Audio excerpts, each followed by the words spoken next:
Price loan. എനിക്ക് brother പറഞ്ഞത് നമ്മൾ ആ തുടക്കത്തിൽ തന്നെ ബ്രദർ പറഞ്ഞു, നമ്മളൊരു മുറിക്കകത്തോട്ട് കയറിയാൽ എത്ര അന്ധകാരം നിറഞ്ഞൊരു മുറിയിലോട്ട് നമ്മൾ കടന്നു ചെന്നാൽ ടോർച്ചുമായിട്ട് അങ്ങോട്ട് ചെന്നാൽ ആ അന്ധകാരം മാറിക്കൊടുക്കും എന്ന് പറഞ്ഞ പോലെ മനുഷ്യ ജീവിതത്തിലെ നമ്മൾ എത്ര പാപത്തിൻ്റെ അവസ്ഥയിലൂടെ കടന്നു പോയാലും ദൈവത്തിൻ്റെ അപരിമായ ആ ശക്തിയുടെ മുമ്പിൽ ഈ പാപം ഇല്ലാതായിത്തീരും.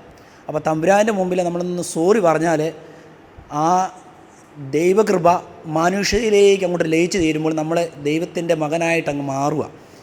അപ്പോൾ വലിയൊരു ഒരു ബോധ്യമാണ് കിട്ടുന്നത്. പിന്നെ ബ്രദർ ഇതിൻ്റെ ഇടയ്ക്ക് ഈശോയെ ജെറുസലേം ദേവാലയത്തിലേക്ക്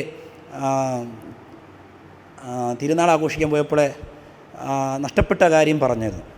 ഔസപിതാവിനും മാതാവിനും ഈശോയെ നഷ്ടപ്പെട്ട ആ ഒരു സംഭവം പറഞ്ഞപ്പോൾ പറയുന്നതിന് മുമ്പ് എൻ്റെ മനസ്സിലേക്ക് ഈ ഒരു കാഴ്ചപ്പാട് ഒരു വലിയൊരു വിഷയം ഇങ്ങോട്ട് വരിക ഈ കാണുന്നത്. അപ്പോൾ ഇത് പറയുന്നതിന് മുമ്പ് ഞാൻ കാണുന്നതിന് മുമ്പ് ബ്രദർ ഇവിടെ അത് പറഞ്ഞെന്നുള്ളതാണ് എനിക്ക് ആ ഒരു വലിയൊരു അനുഭവം കിട്ടിയത്. Praise Lord. Thank U.